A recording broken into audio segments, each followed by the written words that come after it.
Hey, I'm Marquita Hudgens, and in the background you can hear my children on their Lingo Kids app. Um, couldn't really get away from it today. So I am supposed to be at work, but I'm not because Monday my children and I received positive COVID test results. And I'm fine. I just started coughing today, so let's see what happens. My daughter's the only one that's really showing symptoms. Her nose is runny, and she's been coughing like crazy. But my son was supposed to start school on Tuesday, yesterday, and so he's a little devastated about that. So they said that we need to go up to the school and get a test today, and then he can possibly start school tomorrow if he has a negative test. He has not had any symptoms whatsoever, so he's like doubly devastated, like I'm not even sick, but I gotta stay home sick from school. It doesn't make any sense. And it's annoying, but we're gonna do what we need to do to take the proper precautions. So I just, you know what, the one thing that's really on my mind right now is how kids, I feel like I might be the only person in the world. No. There's some people who might agree, but just at this very moment, I feel like I'm alone in this. But I feel like kids generally know what they need. I'm going to let that sit in. It doesn't mean that us as parents don't know what our children need. But generally, I believe that children know what they need. I'm going to give you a chance to let your blood boil on that. But the reason why I say that is because, you know, we as parents, we can only do so much. We can, let's just make it all about food, nothing else. Let's just make it completely 100% about eating, nutrition, healthy, unhealthy, whatever. Cover your mouth. So, parents, we try. We do what we can. There's no such thing as a perfect parent. There's no such thing as a perfect parent. There's no such thing as doing the exact right thing for your kids in any given moment. There's no such thing. Someone, whether it's your parents or your siblings or your cousins or whoever, somebody is watching you and waiting, or your spouse, to tell you that you're doing a bad job, to tell you that you should not feed that to your kids. They should not eat the same thing all day, even though that's what they want. But yet you should actually cook these big ass meals for your children, and if they don't eat it, oh well, you wasted food. Somebody is waiting, no matter what you do, how you do it, to tell you that you're not doing a good job. And hopefully, if you're lucky, you don't have that problem. Me, I'm surrounded. So, I just want to, like, okay, so I watched this show. This phone is on 50%. Of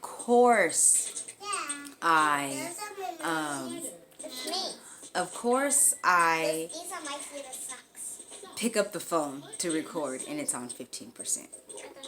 But, so it's a little glitchy. But I love watching this show on Snapchat called Kids Try. And it's where kids just get to try stuff. They get to try the food that's served in prisons all over the world. They get to try their grandpa's or grandparents' childhood snacks, favorite childhood snacks. They also, there was one, and this is what really brings me here. There's an episode where they try their parents, their mom's pregnancy cravings. And that is something that it just made me think, like, before you even find out that you're pregnant, there's a child inside of you that wants what it wants and knows what it wants and knows how to let you know what it wants and what it needs. When I was pregnant with my daughter, I craved salt. I literally had to buy iodized salt and carry it everywhere and put it in my food. I craved cup of noodles. Not just cup of noodles, but cup of noodles seasoned. Like, I literally had to fill the cup of noodle up with water, dump that water out, okay, and then add my own seasonings and butter. And what did I want?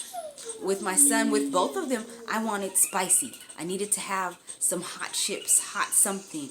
And it's simply because your body needs a certain thing to be able to care for your child. And nobody knows what that thing is except the fetus inside of your womb that doesn't even have a brain. When your kids are born, the first thing that they do is sleep. There's not a child in the world who just wants to be awake after being birthed. Like, they know, I need to rest, I need to sleep. And then if you're breastfeeding, there comes, or I don't know if it's the same if you're not breastfeeding, but I think like 10 days in, after birth, your child gets this like increase in appetite for milk, and it's not something that you can control. And that's one thing that a lot of people don't understand. Being a mom is about not being in control. Being a mom is about not being in control. We are not in control of our bodies whatsoever during pregnancy. We are not in control of what happens with our newborn baby. The baby, we think, oh, you know what, we're good. We're going to go to the store. As soon as we get in the car, the baby has this blowout diaper and destroys everything. And now you're not going to the store. You're cleaning up baby poop from everything. And that's simply what it's about. It's about not being in control. So then you have all these people surrounding you, your village, right? Your supporters who are constantly trying to tell you what's best for you and what's best for your baby. Or even when your kids are 6 and 3, what's best for your children. When you don't know, they sure as hell don't know. As parents, a lot of what we do is based on what we think our parents would approve. And what they did was based on what they thought their parents would approve of. But because we're adults and we have egos, we have to tell our children what they want and tell them, you have to eat this. Eat all this food or you're not getting up. Eat all this food or you're not getting dessert. And it's like, what if they don't want that? And what if they know they don't want that? And what if they tried to tell you they don't want that, but you don't care? There's something called autonomy. Allowing your children or anyone to be able to think for themselves. And I just want to drop that there. Maybe it's time that you exercise, giving your children some autonomy. I do it, and I don't think anything's wrong with it. This morning, because in an effort to prove myself, I got up and made my kids all this food for breakfast. That was about 3 hours ago. 3 hours ago. 3 hours ago. Guess what's still sitting at that table? But I could have just got up and fed them Lunchables like they wanted yesterday, and they actually ate and their stomachs were full. I could have saved the bagels for lunch or dinner, because that's what my kids want. They don't want bagels in the morning. Those bagels are still sitting there. But yesterday, all they wanted was bagels.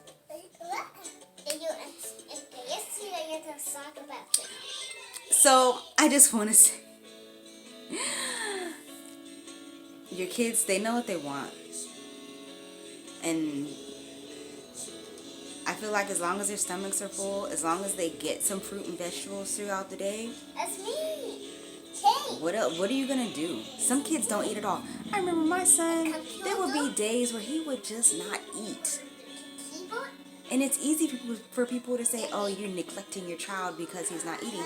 No, I'm not going to sit here and waste food that I know he's not going to eat. When he tells me he's hungry and tells me what he wants, I'm going to get up and I'm going to make it. Because it's going to take the same amount of effort, if not more, to go in there and make what I think he should have just to watch him not eat it. Or to try to force him to eat his food. When I could have just given him what he wanted and he could be full. When in reality, all this food is, forgive my French, shit anyway. Everything growing out of the ground on earth right now, I'm just going to say America, is crap. Because the soil is crap. Because the rain that feeds the plants is crap. Because we live in a polluted land. Where we live is polluted. So anything that evaporates into the sky is crap, and when it comes back down as rain, it's acid, and it's feeding our food, and it's gross. It's disgusting. Every single thing that you eat, if it's not processed, if it comes from the ground, you can have a plant-based diet and the soil sucks. So you're still feeding your kids crap anyway. But anyway, who am I? Just another bad mom. My name is Marquita Hudgens, and thank you for watching.